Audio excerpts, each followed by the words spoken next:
And so we get to the end of Shaman's Crossing. And boy, this book did not end how I thought it would.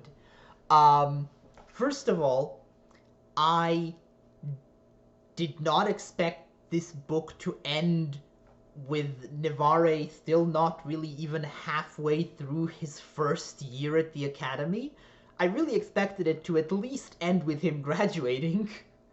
But I'm not necessarily complaining. I like the slower pace. I am just kind of wondering how much time is gonna end up being skipped between books,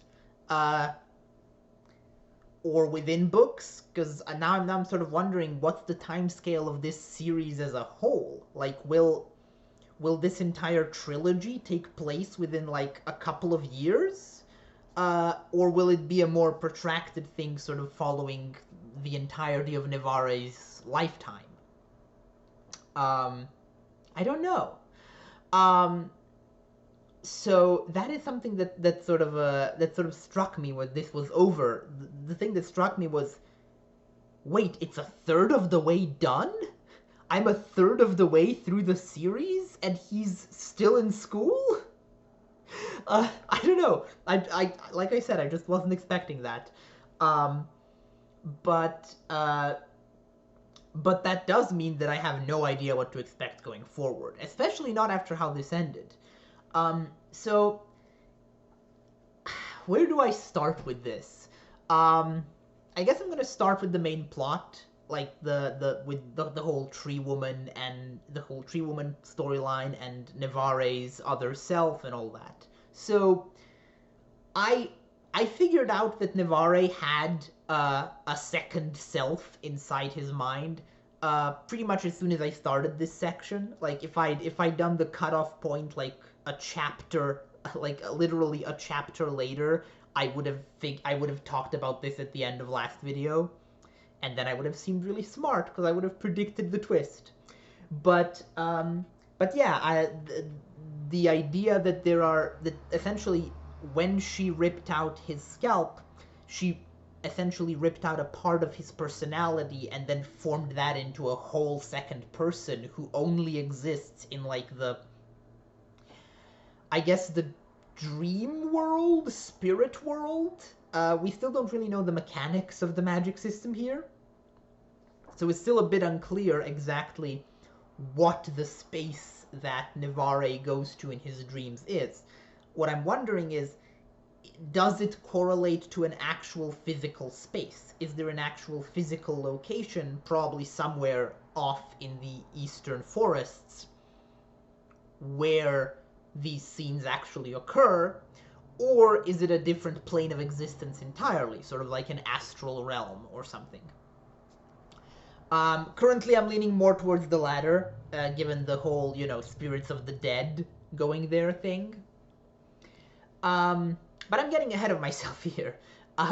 The actual the thing that I loved about this climax here was how it both was and wasn't a traditional climax for a story like this.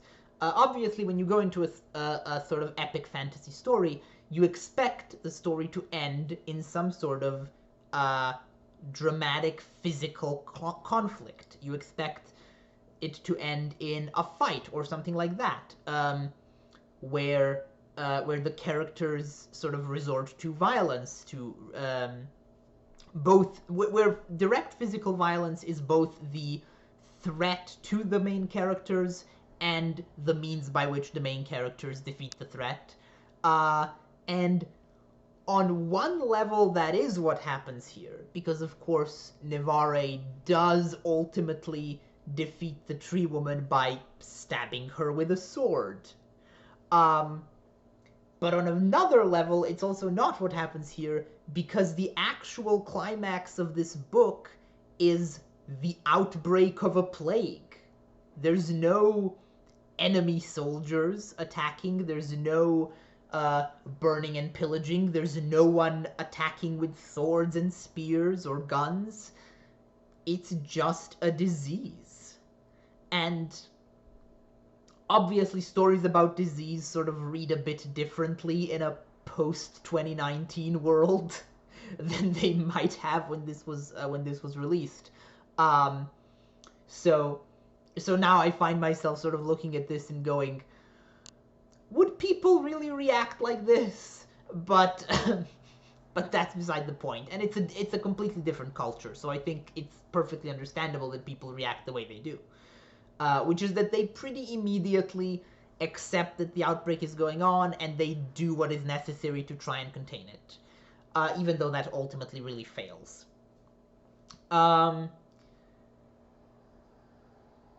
Now, the thing that strikes me as interesting about this ending, though, is that I'm not sure how much differently things would have gone if had if Nivare hadn't killed Tree Woman. Like obviously if some more people would have died, but how many? Would everyone who got infected have died?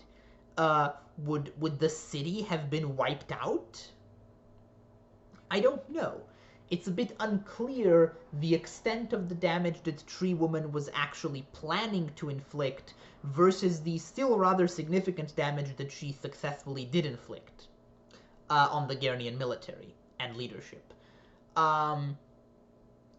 There was talk at one point about potentially infecting the king and killing him, but I'm not sure how Tree Woman could have enacted that directly. Well, I suppose by having alternate Nivare possess Nivare's body. Yeah, I guess if you have like direct control over a person who has the plague and also has magic powers and can therefore probably get places that he might otherwise not be able to. Yeah, I can see that working. um yeah, actually I suppose yeah, that really the part of her plan that was going to be the most destructive was having Nivare's body be possessed by the other self. Um, so, so he did actually prevent a large part of her plan. Now, I'm talking about all of this sort of in the tone of a story, in the same tone I would with a story where Nivare is the hero and it's good that he succeeded.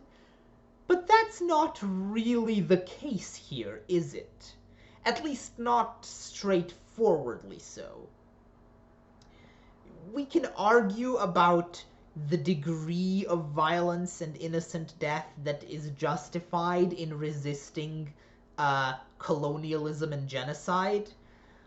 It's not an argument I'm particularly interested in having, though, because my gut emotional instinct in this book is still to go, I kinda wish Tree Woman had succeeded because Guernia should fall. Like, it's a society that is horrible not only to, obviously primarily, to the people it is colonizing and genociding, meaning all the Plains people and the Specks.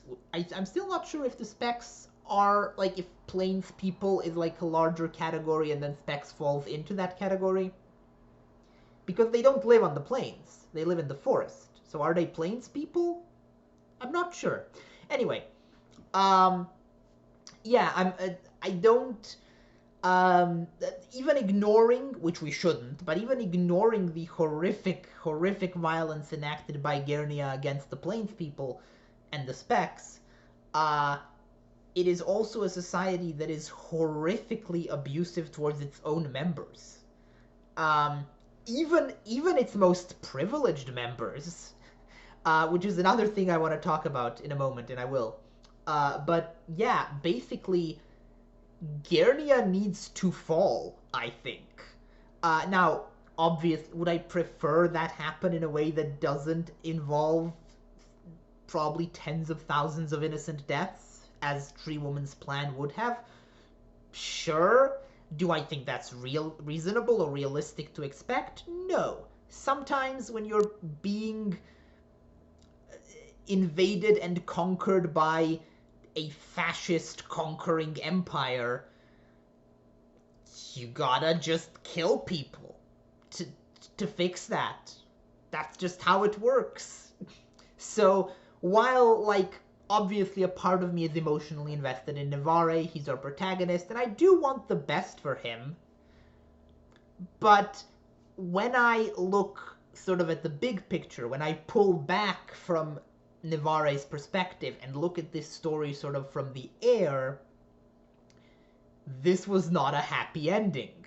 This was in fact a tragic ending. This was an ending where what could have been a successful act of anti-colonial resistance was foiled.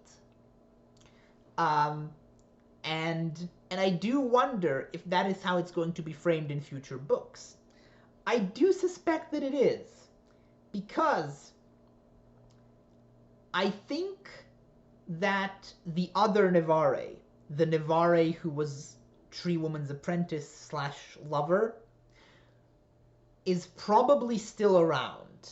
I'm guessing that Navarre is going to have to deal with having these two competing selves within him going forward.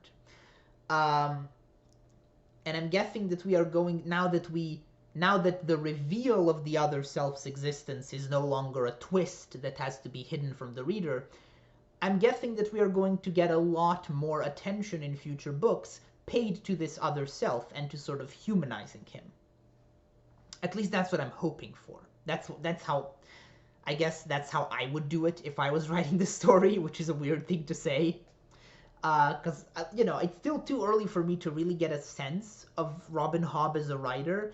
By the time I got to the end of the Cosmere, I could sort of, like, tell what kinds of things Sanderson was willing or likely to engage with thematically and what kinds of things he wasn't.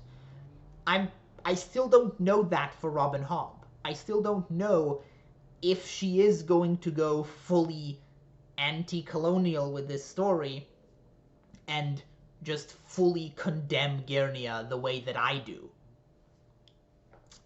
So we'll see. But that brings me to a thing that I was just about to say, which is that Navarre's privilege within Guernian society and his privilege of being Guernian versus the Plains people is an interesting topic, because of course one of the key plot points that leads to everything that happens here is Navarre learning about the horrific injustice, at least seemingly horrific injustice, being inflicted upon him and his patrol just because his aunt doesn't like him and because the academy needs to cull people. And because the new noble recruits are unpopular.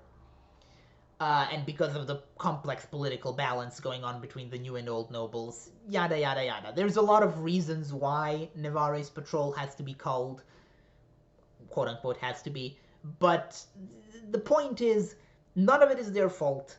It's thoroughly unjust. However, I was reading this and I found myself getting extremely mad. I was like, this is one of the worst injustices I've ever read in a book. And then I stopped to think and I was like, well, wait, I mean, they're being denied positions that most people in their society never even have a hope of attaining. What's happening here is that they're just being quote-unquote condemned to, frankly, a still much better life than most people below their station in this society can ever hope to achieve. And that's just looking within Guernian society. That's not even comparing it to the countless Plainspeople tribes who are being slaughtered and genocided and culturally genocided, even if they are allowed to physically survive. Like, the point is that while this is certainly an injustice and it is not being done for anything remotely resembling a justified reason, when you look at it from like the big picture, it is hard to be too outraged by it. Uh, but I think what Robin Hobb has proven here to me is that she is a talented enough writer that she is able to fully immerse me in Nevare's perspective enough that I do feel that this is a horrific thing that has happened. And I can imagine myself in his position. I can imagine myself feeling the same.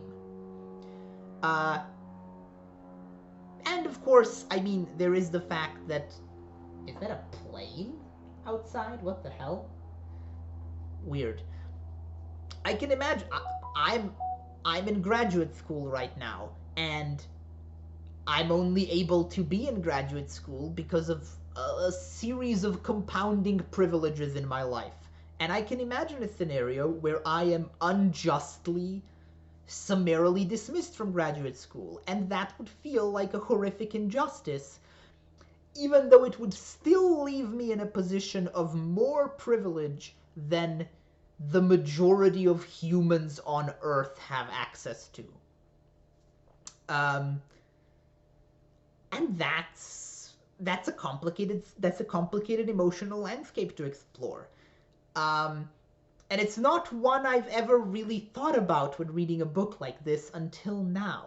I feel like I've encountered similar scenarios in other books, but this is the first time I felt like the author wants me to think about these things. Like, I can't say for sure because this is my first Robin Hobb book, but I just get this feeling from this book that this is the kind of sort of complex emotional space that Hobb wants me to be in when I'm reading this. And if I'm right, that's really interesting. And I'm really looking forward to seeing how this unfolds going forward. Now, I'm going to end this video later on by talking about my predictions for the next book. But before I do that, I'm going to actually talk about something else first. Namely, I'm going to talk about some of the sort of thematic elements that I see woven through this section of the book. I've already talked about, obviously, the colonialism themes around the Specks and the Plains people, but I just want to emphasize that as far as that theme is concerned, this section contains one of my favorite scenes ever, which is the scene in the freak show tent, where there's a cage with four Specks. And we get to watch in real time as Nevare goes from seeing them as these barely human savages to slowly but surely realizing that they're the smartest people in the tent, and they're playing into these tropes of savagery, both in order to preserve their own safety and in order to enact a much larger plan, as we learn here. So not only are the Specks not savages, not only are they fully fluent in Gernian despite pretending to not be and speaking in like a broken pigeon version of Gernian, but they are in fact playing everyone. And that was a really fun scene. I realized these things obviously a little bit before Nevare because I went into the scene knowing that Specks are people, you know? I mean, I don't quite buy into Gernian racial science, obviously. But I still really enjoyed the scene. Another thing I really enjoyed about this section is how Epini's, and by extension Spink's, story ends up going. So, Epini throws caution to the wind. She has sex with Spink, which is obviously a huge problem in this society for an unmarried girl to lose her virginity outside of wedlock. And what I like about this is that it's never stated outright. It's just really clear that that's what happened without the book ever actually saying that that's what happened. It's an interesting way to write this. it feels like Nivare, who is ostensibly the one telling this story, is sort of trying to make clear to the reader what happened while still leaving like at least the illusion of reasonable doubt to sort of preserve his cousin's honor, perhaps. At least that's how I interpreted the writing in that section, where it just wouldn't actually say the words. So Epini does this, and it, by the standards of Ghernian society, ruins her life.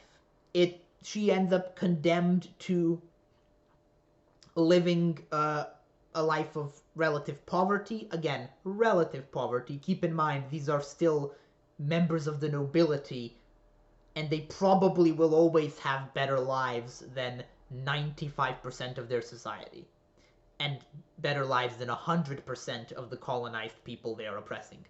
But what I like about this is that it's not a happy ending. It's not a tragic ending. Epini is still adamant that this will be a better life for her than the one she would have had if she had simply submitted to her mother's wishes.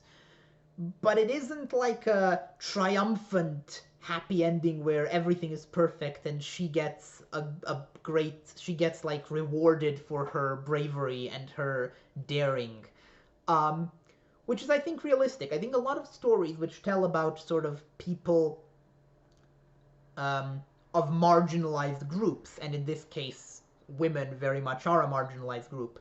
A lot of stories that tell about members of marginalized groups sort of standing up for themselves and resisting their oppression end up implying that this will be rewarded with like a happy life and everything that they could have ever dreamed of, and that the problem with this is that it implies that everyone who continues to be oppressed within this society is kind of doing it by choice, because like, oh, I mean, if this person can sort of resist and rise up above their circumstances, why can't everyone else? Which, it's nice to have inspirational stories. I'm not saying that I'm not saying that stories like that shouldn't exist, but it's nice to see a story that goes a more realistic route, which is that resisting oppression, standing up to oppression, can cost you. It can be rough. You can get screwed by that majorly and permanently. It can ruin your life. And that doesn't mean you shouldn't do it. But it does mean that you should be aware that sometimes, while resisting your oppression might lead you to have a freer life, it might also lead you to have a materially worse one. Because oppressive systems in society do not so easily allow those who resist them to live happily ever after. Now, I don't know, obviously, where Opinion and Spink's stories are heading. I'm sure we will see more of them in future books. But I do like the note that this ends on, this sort of bittersweet note for them, where they are free and they have the hope of maybe being happy, but they're also burdened by misfortune and tragedy that sort of might follow them for the rest of their lives. So if the story were to end here, at least for them, it would be, in my opinion, a satisfying ending. Obviously, Nivare's story cannot end here. It could not be a satisfying ending. This is obviously an Act 1 of Nivare's story. But before I get to where I think Nivare's story is going next, there's a couple of other things I want to talk about. So we've talked about the gender stuff. I want to talk about... So I talked in the previous section about fatness and fat phobia and how these issues were portrayed through the character of Gord. This section reinforces my belief that this is a theme that Robin Hobb is actively interested in exploring. So Gord doesn't really play that much of a role in this section of the book. He's actually absent for most of it. He's off visiting his family and getting married. Um, I do like that Gord is the first in the group to actually get married. Because I feel like none of them really believed that he even had a fiance. Um, so I like that little bit of dramatic irony, but and also that he gets away unscathed while a lot of other people end up kind of screwed by the plague. Um, but Gord plays a very small role here, but that doesn't mean that the theme of fatness and weight and body mass disappears. Instead, it gets more pronounced in an unexpected way. So first of all, we meet the Guernian veteran who is extremely obese. Now, the book doesn't actually make it clear by the end if this guy was telling the truth. I don't know. I think he was telling the truth, and I think we're supposed to assume he's telling the truth, but I'm leaving the option open that he was lying. But if he's telling the truth, then one of the possible consequences of the spec plague is massive permanent weight gain. And we don't see that happen to any of any of the characters who catch the plague during this outbreak here, which does sort of cast doubt on that issue. But I'm not sure how much doubt. We'll see, because I do think that it would make sense for the spec plague to do that. And the reason it would make sense is because we are consistently shown a connection between spec magic and weight and fatness. Of course, the most powerful spec sorcerer we know, the leader, as far as we can tell, of the specs as a faction, the Tree Woman, is consistently portrayed as being massively fat. She is huge. There is an emphasis on the rolling folds of her flesh constantly. But perhaps more interestingly, Nevare's other self, who has lived as a spec and has learned spec magic, is fatter than Nevare. That is one of the key physical differences, is that he has, Nevare talks about his rounded belly, his thick thighs and stuff like that. He is fatter than Nevare is.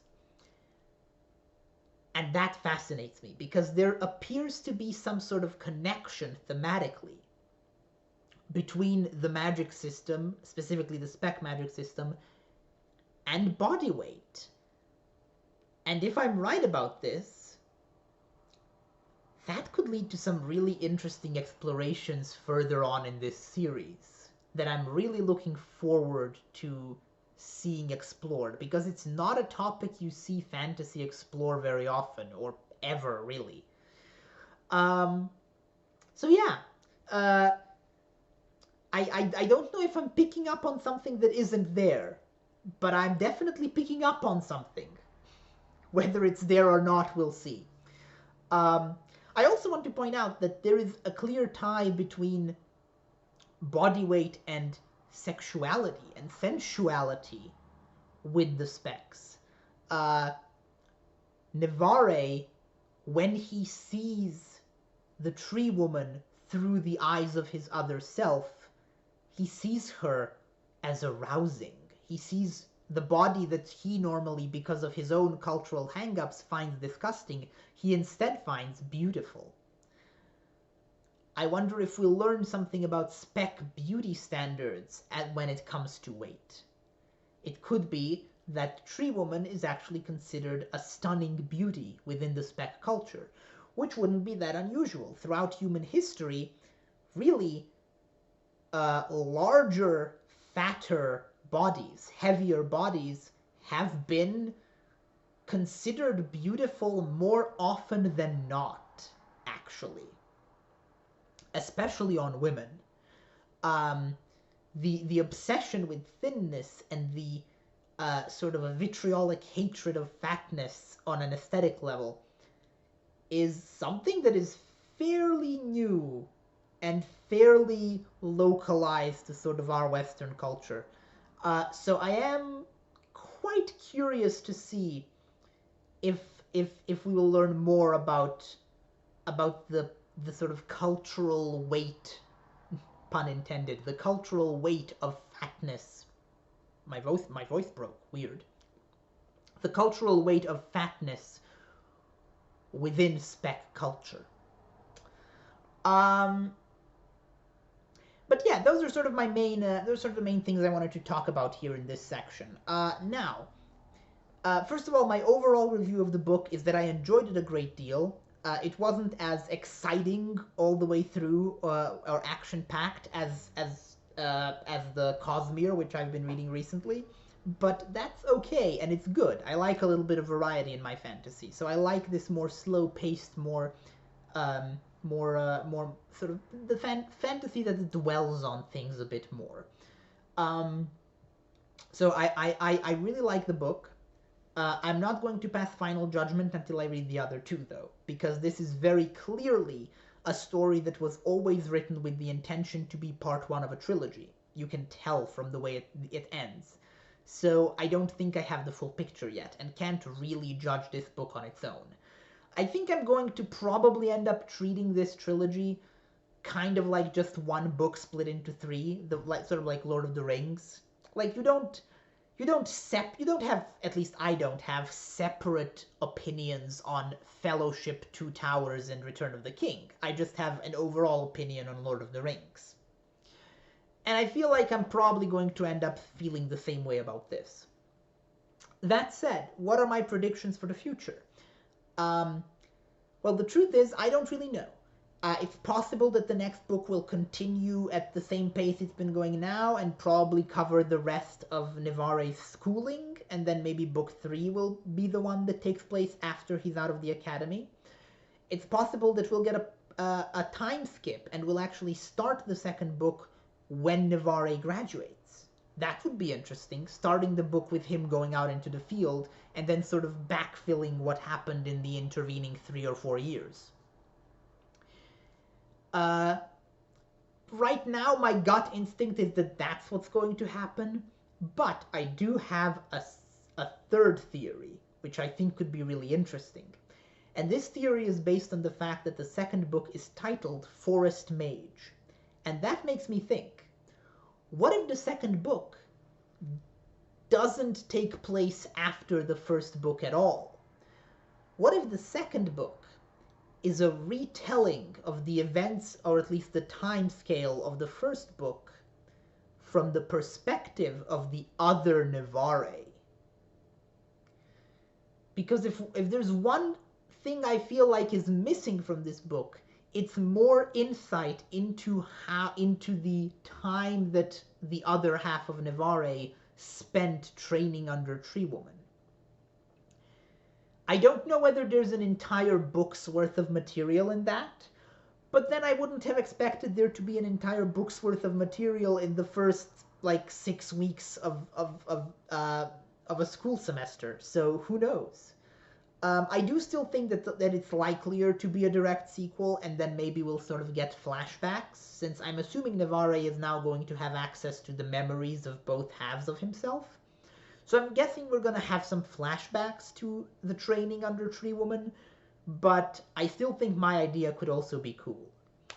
Robin Hobb, in the past, I'm beaming my idea to your brain across time, so you change what you wrote 15 years ago.